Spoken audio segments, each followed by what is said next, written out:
아멘. 국제 기도의 날이라는 것이 있습니다. 전 세계 교회가 마음을 합해서 기도하는 날, 기도하는 달 11월인데요. 전 세계 박해받는 교회를 위해서 11월에 한 주일을 정해서 기도하자라는 운동입니다. 세계복음주의 연맹이 1996년에 제정한 기도의 날입니다. 여러분 생각 잘 안 하고 계시죠? 또 잘 모르시죠? 전 세계에는 아직도 박해받는 성도들이 많습니다. 그걸 기억하고 기도하자라는 의미입니다. 지난달 꼭 한 달여 전입니다. 11월 8일에 오픈도어 선교회가 발표한 2023년 세계 기독교 박해 지수라는 연간 보고서가 있습니다. 여기에 따르면 전 세계 박해받는 기독교인은 무려 3억 6천만 명인데요. 전 세계 기독교 인구의 10%에 달합니다.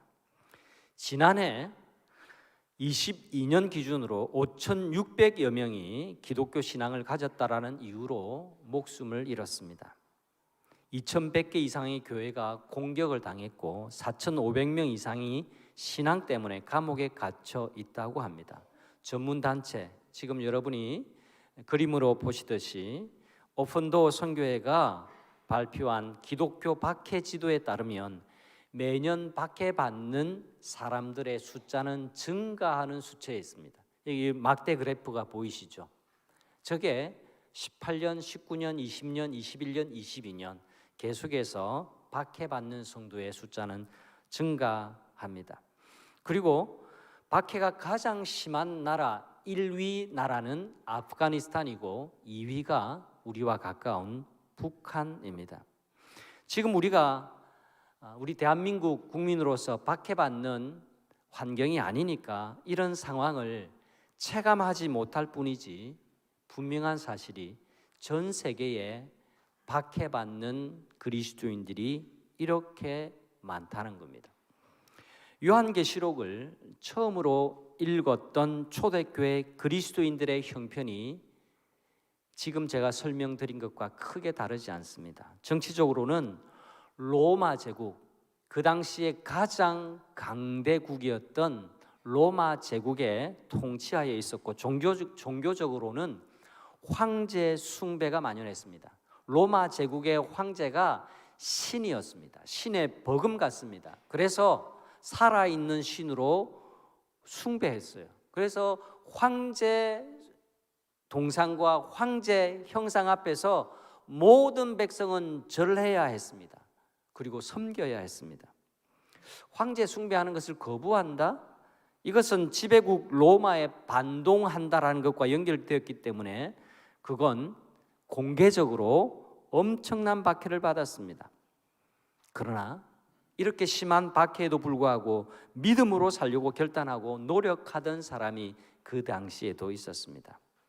이들에게 격려와 용기와 희망을 주기 위해서 요한계시록이 그들에게 하나님의 계시로, 하나님의 말씀으로 주어졌습니다. 성도님들, 요즘 우리가 요한계시록 묵상을 하고 있는데요, 묵상이 참 쉽지 않으시죠? 대답 좀 해 주시기를 간곡하게 부탁을 드리겠습니다. 요한계시록 묵상이 쉽지 않으시죠? 네. 그런 분은 책을 사세요. 제발 큐티책을 안 사고 자꾸 어렵다 하지 말고. 그래서 다음 주에 새 책 신년 1, 2호로 나오면 꼭 사시기를 바랍니다. 경건서적 큐티 아끼고 부자 된 사람 못 봤습니다. 그러니까 큐티책 사셔서 영적으로 부자 되시기를 바랍니다. 아무튼 저도 인정합니다. 요한계시록이 우리 성도님들에게도 쉽지 않은 내용들이 많다라는 것. 네. 내용이 어려워서 여러분 가운데는 건성건성 그냥 읽는 분도 있으실 겁니다. 그러나 멈추어서 한번 생각해 보자고요. 이 말씀이 하나님의 백성들을 위해서 하나님께서 주신 말씀이라는 것을 우리가 잊으면 안 됩니다. 그리고 꼭 필요한 사람들이 있었기 때문에 이 말씀을 하나님이 그들에게 주셨다라는 점을 우리가 기억해야 합니다. 우리말에 어려울수록, 어려운 일을 만날수록 쉽게 풀어가라, 이런 말이 있죠. 계시록의 말씀이 꼭 그와 같습니다. 초대교육 교인들에게 이 말씀이 과연 어떤 의미로 다가갔을까? 왜 이 말씀을 주셨을까? 이렇게 말씀하는 의미가 무엇일까? 처음으로 이 말씀을 들었던 그들은 어떤 느낌으로 이 말씀을 받았을까? 그 관점에서 읽어야 요한계시록을 잘 이해할 수 있습니다. 그리고 동시에 오늘날 우리에게, 나에게 주시는 의미가 무엇일까? 함께 동시에 생각해 보아야만 합니다. 자, 오늘 본문에서 제일 눈에 띄는 단어가 있습니다. 눈에 띈다라고 하는 것은 반복되기 때문에 눈에 띄고요, 특이하기 때문에 눈에 띄고, 그 다음에 의문점이 있기 때문에 눈에 띕니다. 여러분, 오늘 말씀 가운데 어떤 단어가 눈에 띕니까? 제가 색깔을 표시해 놨네요. 답을 가르쳐 준지 모르고 제가 질문을 했는데 맞습니다. 14만 4천이라는 단어가 굉장히 눈에 띄는 단어입니다. 자, 다 같이 한번 읽어보겠습니다. 또 내가 보니 보라, 어린 양이 시온산에 섰고 그와 함께 14만 4천이 서 있는데 그들의 이마에는 어린 양의 이름과 그 아버지의 이름을 쓴 것이 있더라. 14만 4천이라는 단어는 또 3절에도 등장을 해요. 그리고 앞서서 우리가 이미 읽었는데 7장, 계시록 7장에서 이 7장에서 14만 4천 명이 하나님의 인침을 받는 장면이 언급되었어요. 여러분, 14만 4천은 다른 게 아니라 하나님의 선택함을 받은 백성을 의미합니다. 그런데 많은 이단들, 이게 해답이에요. 14만 4천의 해답은 하나님의 선택함을 받은 누구? 하나님의 백성. 이걸 의미하는 상징 표현이 14만 4천이에요. 그런데 많은 이단들, 특히나 대표적으로 신천지 같은 이단들은 14만 4천을 상징으로 해석하지 않고 실제 숫자라고 주장합니다. 이들은 항상 14만 4천 명이 거의 다 찼다고, 우리 신천지 종교를 믿으면 14만 4천 안에 다 들어오게 되는데 구원받는 사람 지금 거의 다 차갑니다. 문 닫히기 전에 어서 오세요라고 그렇게 전도하는 거예요. 여러분, 그렇지 않습니다. 그리 멀지 않는 가까이 우리 고개만 넘어가면 기장의 신앙촌도 그와 같은 이단의 부류입니다. 모든 이단들은 이 14만 4천을 자꾸 실제 수라고 미혹해요. 그래서 긴장감을 주고 두려움에 자기들의 교리를 믿도록 하는 겁니다. 신앙촌 이야기 잘 아시죠? 전국적으로도 굉장히 유명한 곳입니다. 저런 신앙촌이 곳곳에 있었지만 지금 유일하게 기장에 저게 남아있어요. 여러분, 저 애가 바로 그겁니다. 그 숫자에 들기 위해서 내 모든 재산 다 가지고 집어넣고 내 직업도 내려놓고 그 안에 들어가서 공동생활, 공동노동, 공동분배 그렇게 해서 살겠다라고 만든 곳이 신앙촌이에요. 요즘도 그 정신이 계속 이어져 가는지는 모르겠지만 신앙촌이 원래 그런 겁니다.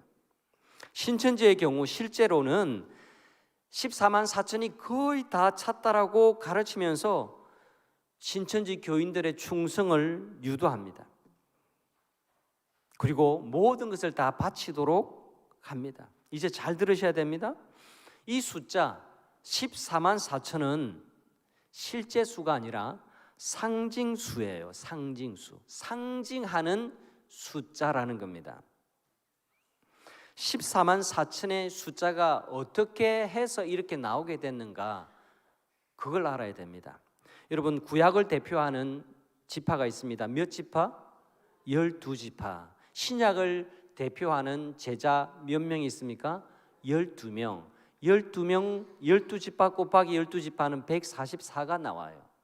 이 144에 2000년 전에 당시에 굉장히 많다라고 말할 때 그 단위가 천이었어요. 천. 12 곱하기 12 곱하기 1000 하니까 14만 4천이에요. 그러니까 14만 4천은 1부터 시작해서 14만 4천 번호표 받은 사람까지 구원받는다라는 의미가 아니라 하나님의 백성들이 이렇게도 많다, 14만 4천이나 많다라고 말할 때의 표현에 불과한 겁니다. 여러분, 이것이 왜 상징이냐? 상징이 또 다른 예가 있습니다. 하나님이 하나님을 사랑하는 자에게 은혜를 베푸시되, 인자를 베푸시되 몇 대까지 베푸신다고요? 1000대까지. 1대부터 1000대까지 헤아리시고 1001대 때는 하나님께서 모른 척 하신다, 그 뜻이 아니에요. 하나님께서 징계하시는데 3, 4대까지 이르게 하신다라고 할 때 어떤 때는 3대까지 하고 어떤 때는 4대까지 하고, 이게 아니에요. 짧다라는 뜻이에요. 여러분, 우리가 하나님의 징계는 짧지만 하나님의 은혜는 영원하다라는 표현이 바로 그 표현입니다. 여러분, 우리 부모가 예수님을 안 믿었어요. 다음 주에 오시는 무당도 마찬가지입니다. 그죠? 내 때에 혹시 잘못됐다 그러면 그 저주가 자녀들까지 흘러간다, 잘못된 가르침입니다. 가게에 흐르는 저주라는 것은 없습니다. 누구든지 예수를 주라 시인하고 믿으면 모든 저주에서 풀려지게 됨을 믿으시기를 바랍니다. 여러분, 이건 상징이에요. 상징. 관용 표현이라는 겁니다. 또 요한복음 7장에는요 이렇게 14만 4천 명이 인침을 받는데, 그 인침을 받는 숫자 그 다음에 또 다르게 같은 내용 다른 표현을 합니다. 같은 표현을 계속하면 지루하잖아요. 다른 표현을 어떻게 하느냐? 사람이 능히 셀 수 없는 큰 흰옷 입은 물이라고 7장은 또 그렇게 표현을 해요. 자, 9절 제가 찾아 놓았습니다. 같이 한번 읽어보겠습니다. 시작. 이 일 후에 내가 보니 각 나라와 족속과 백성과 방언에서 아무도 능히 셀 수 없는 큰 무리가 나와 흰옷을 입고 손에 종려 가지를 들고 보호자 앞과 어린 양 앞에 서서, 흰옷 입은, 능히 셀 수 없이 많은 흰옷 입은 사람들이 어린 양과 함께 섰대요. 오늘 1절에도 이 어린 양과 함께 14만 4천이 함께 서 있는 장면을 봅니다. 여러분, 14만 4천 명의 이마에 어린 양의 이름이 적혀 있고 하나님의 이름이 적혀 있다, 새겨져 있대요. 이게 무슨 의미일까요? 여러분, 내 소유다, 내 것이다 라고 표시하는 방법은 인을 치는 거예요. 옛날에는 내 가축과 너 가축이 막 뒤섞였습니다. 들판에 있는데, 마당에 있는데 그 애들 어떻게 구별합니까? 내 거라는 인을 거기에 다 찍어 놓는 거예요. 그래서 이건 당신 게 아니고 내 거니까 내가 책임지고 내 소유고 내가 알아서 하고 내가 관할하는 거예요. 남의 인이 찍힌 것을 가져가면 안 돼요. 주인의 입장에서 인을 찍었다라는 것은 너 내 거야, 내가 침발라 놓은 거예요, 내 거라는 겁니다. 내가 찜해 놓은 거예요. 하나님이 14만 4천 하나님의 백성에게 그게 이마인지 다른지 그것도 역시 그냥 상징으로 받으시면 됩니다. 그냥 이마라고 표현하는 것은 제일 잘 보이는 데고 확실한 데니까 그런 거예요. 하나님이 하나님의 백성을 찜해 놓으셨어요. 이럴 때는 아멘 하면 좋은데 하나님이 찜해 놓으셨다라는 겁니다. 누구도 건들지 못한다라는 겁니다. 하나님의 관할에 있다라는 겁니다. 하나님이 보호하신다라는 겁니다. 하나님의 울타리 속에 하나님이 붙드신다라는 겁니다. 책임지신다라는 겁니다. 성도에게 인을 쳐주신다라는 것은 이렇게도 확실하다라는 것을 하나님이 표현하시는 겁니다. 하나님이 인을 쳐주시면서 오늘날 우리의 언어로 바꾸어서 말하자면, 너희는 안심하라. 지금 너희가 어떤 상황 속에 있다고요? 황제 숭배를 거부하고 이 믿음을 끝까지 지키기 위해서 수없이 많은 고난과 박해 속에서 살아가고 있는 이런 성도들이에요. 이런 성도들에게 인을 치셨다. 뭐라고 말씀하는 겁니까? 너희는 안심해. 내가 너의 주인이야. 너희는 나의 소유고 내 백성들이야. 이 박해 가운데서도, 이 어려운 신앙생활 가운데서도 내가 너희의 영혼을 책임지마. 내가 너희들을 붙들어 줄게. 이렇게 박해받는 성도들에게 격려하고 위로하고 하나님이 용기를 북돋아 주고 계시는 겁니다. 성도 여러분, 14만 4천 명에게 인을 쳐 주신다라는 이 의미를 붙드는 성도님들이 되시기를 바랍니다. 주님은 오늘날도 고난받는 성도들에게, 어려움을 겪는 성도들에게 용기 주시고 격려해 주시고, 그리고 그 곁에서 붙들어 주시는 일을 그치지 아니하시는 좋으신 하나님이신 것을 믿으시기를 바랍니다. 하나님께서는 박해받는 성도들이 믿음을 저버리지 않고 승리하도록 요한 사도를 통해서 마지막 날의 일을 입체적으로 보여주시고 들려주고 계세요. 1절에서 요한이 본 것을 설명합니다. 내가 또 보니, 요한계시록에서 수없이 많이 반복되는 표현이에요. 내가 또 보니, 내가 또 보니. 요한이 본 장면이 무엇입니까? 어린 양과 함께 14만 4천의 하나님의 백성이 함께 시온산에 서 있는, 비틀비틀하면서 있지 않습니다. 함께 서 있다는 것은 승리의 모습으로 딱하니 버티고 있는 모습을 보여주신 거예요. 2절에서는 이렇게 시각적으로만이 아니라 청각적으로도 설명합니다. 소리도 듣습니다. 소리를 들으니, 요한이 소리까지 들었다란 말입니다. 내가 들은 소리는 이라고 말합니다. 그것이 1절과 2절의 말씀입니다. 그리고 다시 3절부터는 초점을 하나님의 백성들, 이 14만 4천에게로 마치 영화 카메라 감독의 렌즈가 초점을 맞추듯이 쫙 이렇게 보여줍니다. 그 초점이 뭡니까? 구원받은 하나님의 백성들의 특징을, 그 모습을 이렇게 묘사합니다. 여러 특징이 있는데 오늘은 한 가지만 여러분에게 말씀을 전합니다. 4절 다 같이 한번 읽어보겠습니다.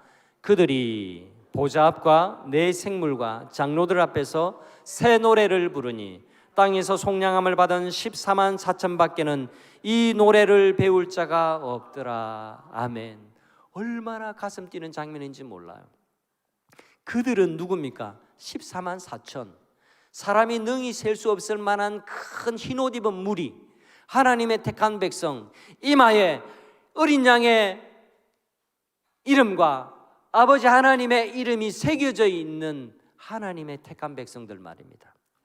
이들이 어떤 노래를 불러요? 새 노래를 불러요.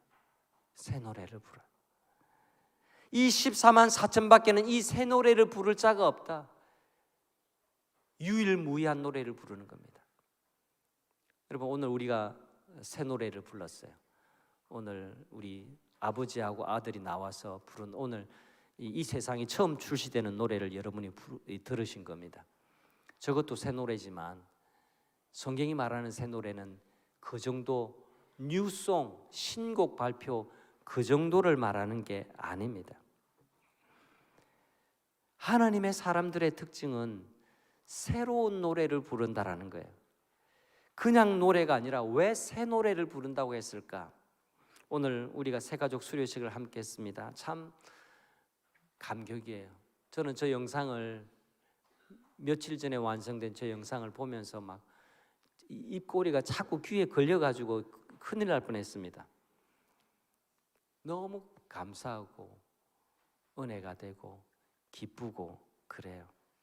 인터뷰 영상이 참 잘 나왔죠? 예라고 좀 대답 좀 해주세요. 보면서 참 은혜가 되었습니다. 우리 새가족 한 분 한 분이 얼마나 이 동네에서 말 잘하는 사람 랭킹 1, 2, 3위에서 오셨는지, 말씀도 잘하시고 그 말씀에 담은 내용도 참 진솔하고 은혜가 되고 마음이 따뜻해지고 보람이 생기고 그래요. 여러분 생각해 보십시오. 이분들이 동부산 교회 안 오셨다면, 이분들이 다시 예수님을 안 믿었다면, 처음으로 70이 넘고 막 이렇게 가까이 되고 한 다음에 뒤늦게라도 예수님을 안 믿었다면 이런 고백을 할 수 있었을까요? 이분들 중에는 진짜 초신자분들이 많아요. 초신자의 입을 통해서 이런 말들을 들으니까 참으로 기쁘고 감사하고 감격이 아닐 수가 없습니다. 이분들의 입에서 나온 이런 고백들이 새 노래예요, 새 노래. 이전에 부르지 않던, 이전에 말하지 않던 이야기들, 이것이 새 노래라는 겁니다. 오늘 새가족 영상을 보시면서 우리 모든 성도님들이 먼저 믿는 내가 더 전도하고 새가족에게 더 관심을 가져야겠구나, 이런 생각이 드셨으리라고 생각합니다. 여러분, 새 노래라고 하는 것은요, 이 신약적인 요한계시록의 표현인데, 고린도전서 14장 15절에 보면 바울이 이렇게 말합니다. 내가 마음으로 노래하고 영어로 노래하리라. 이 방언을 설명하는 가운데 그렇게 이야기하거든요. 그냥 우리 주변에 있는 이 노래의 차원이 아니라 마음으로, 영어로 노래하는, 그걸 말합니다. 감동을 가지고 하나님을 진심으로 찬양하는 찬양, 이것이 새 노래입니다. 여러분, 새 노래는 자기가 즐기겠다고 부르는 노래가 아닙니다. 오늘 1부 때는 이야기했는데 제가 허락받고 말씀합니다. 일부주의자, 옛날에 밤무대에 얼마나 이렇게 잘 하셨는지 몰라요. 반주하고 막. 여러분, 밤무대의 그 노래들은 다 어떤 노래입니까? 다 한잔하고 부어라 마시라고 다 내 기분 흥을 돋구는 그런 노래잖아요. 세상에 아름답고 좋은 노래들 많지만 사실은 다 자기 감정을 노래하는 것이고, 또 그게 다 나쁘다는 뜻이 아닙니다. 다 자기를 즐기기 위해서 부르는 노래인데, 성도들이 부를 노래는 새 노래라는 겁니다. 내 즐겁자고 부르는 노래가 아니라 하나님을 높이는 노래, 하나님을 기쁘시게 하는 노래, 그렇죠? 마음이 달라진 사람이 부르는 노래입니다. 새 노래는 음악 중심의 노래 말고 가사가 중심이 된 노래 말합니다. 노래는 가사가 있고 음이 있잖아요. 그러니까 대부분은 음악의 장르가 달라지고 이 음악이 중심이에요. 그런데 우리가 부르는 찬송의 특징은 단순하지만 그 속에 믿음을 담아내고 하나님을 높이는 그 고백을 담아내는 가사가 더 앞서는 노래가 새 노래입니다. 여러분, Amazing Grace, 이건 모르는 전 세계 사람은 없습니다. 305장, 나 같은 죄인 살리신 주은혜 놀라와. 이 Amazing Grace 영어로 모르는 사람, 들어보지 않은 사람이 없습니다만, 가수는 이 노래 많이 부르고 또 누구든지 많이 불러요. 그러나 그 가사의 고백을 진정으로 고백할 수 있는 사람은 노래 잘 부르는 사람이 아닙니다. 그 감격을 가진 사람, 그 은혜를 누린 사람이 그 노래를 부를 수 있습니다. 아무나 할 수 있는 것이 아니에요. 구원받은 사람만이 할 수 있어요. 새 노래라는 말은 신곡을 의미하는 것이 아닙니다. 새 노래는, 한번 따라해 주실까요? 그럼에도 불구하고의 노래. 성도들이 부르는 노래는 그럼에도 불구하고의 노래입니다. 14만 4천 명만 노래하지 않습니다. 그 외에 이 지상에 있는 모든 사람들은 다 노래할 줄 압니다. 노래하면서 삽니다. 하지만 14만 4천 명의 하나님의 구원받은 백성들이 부르는 노래는 새 노래예요. 삶이 달라진 노래입니다. 하나님을 높이는 노래입니다. 그럼에도 불구하고의 노래입니다. 핍박을 당하고 박해를 당하고 손해를 입고 지금도 쫓기지만 그럼에도 불구하고 하나님이 내 곁에 계시고 하나님이 나를 사랑하시는 것을 그럼에도 불구하고 확신하고 믿고 믿음을 저버리지 않는 그 노래, 그 노래가 새 노래입니다. 설교를 시작하면서 전 세계에 박해받는 성도들이 있다고 여러분에게 말씀을 드렸습니다. 놀라운 점은요, 박해받는 나라에 있지만 믿음을 저버리지 않고 끝까지 믿는 사람들이 줄어들지 않는다라는 기적 같은 사실입니다. 왜일까요? 왜일까요? 그들이 새 노래를 부르는 사람들이기 때문에 그렇습니다. 여기 다양한 성도님들이 와 계세요. 다양한 간증들이 있을 겁니다. 여러분, 오늘 새가족 수료를 받은 초신자 여러분, 마음에 꼭 새기시기를 바랍니다. 믿음 생활을 하다가 여러 가지 회의가 찾아오고 어려움이 닥칠지도 몰라요. 그렇지만 성도가 됐다라는 것은 그럼에도 불구하고의 노래를 부르는 사람이 되었다라는 것을 기억하시기를 바랍니다. 악한 사탄 마귀는 어떻게 하든 우리의 믿음을 빼앗으려고 합니다. 넘어지게 하고 주님을 부인하게 만듭니다. 그 옛날 로마 제국이 황제 숭배 안 한다고 끌고 가서 짐승의 밥이 되게 하고 매질하고 경제적으로 불이익을 당하게 하는 그런 박해를 많이 했지만, 오늘날에는 이 로마 제국이 또 다른 양태로 우리 가운데 얼마나 많이 나타나는지, 얼마나 강력하게 나타나는지 몰라요. 물질주의, 자기만 생각하고 이기적으로 사는, 물질만 쫓아가는 이 물질주의라고 하는 이 황제 숭배 앞에 누구나 엎드려 절하고 그것을 따르라고 강요합니다. 성도들은 그럼에도 불구하고의 노래를 부르는 겁니다. 우리가 오늘 부르는 찬양 보십시오. 성도의 노래 보면 우리는 가난하지만 다른 사람을 부욕해 하는 자다. 여러분, 우리의 아이덴티티, 우리의 정체성이 바로 그것입니다. 근심하는 것 같지만 기뻐할 줄 압니다. 가난하지만, 세상적으로 가난하지만 부요하고 이 부요를 나누어줄 줄 아는 사람입니다. 위기에 처할 때도 있지만 참 생명을 가졌기 때문에 놀라지 않고 두려워하지 않고 믿음으로 살아가는 사람입니다. 그런 사람이 바로 14만 4천입니다. 성도 여러분, 두 가지 질문이 우리에게 너무너무 중요합니다. 내가 누구인가? 내가 믿는 주님은 어떤 분인가? 이것을 확실히 아는 사람은 흔들리지 않습니다. 우리는 새 노래를 부르는 사람입니다. 새 노래는 하나님을 기쁘시게 하는 능력이 있고 영혼을 살리게 하는 능력이 있습니다. 또 내 마음과 몸의 질병을 치유하는 능력도 이 새 노래 속에 있습니다.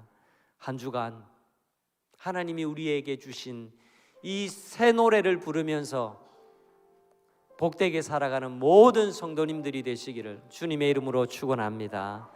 우리 다 함께 자리에 일어나시고 이 성도의 노래, 이 계시록의 말씀을 우리에게 주신 하나님을 기억하면서 찬양합니다. 환난과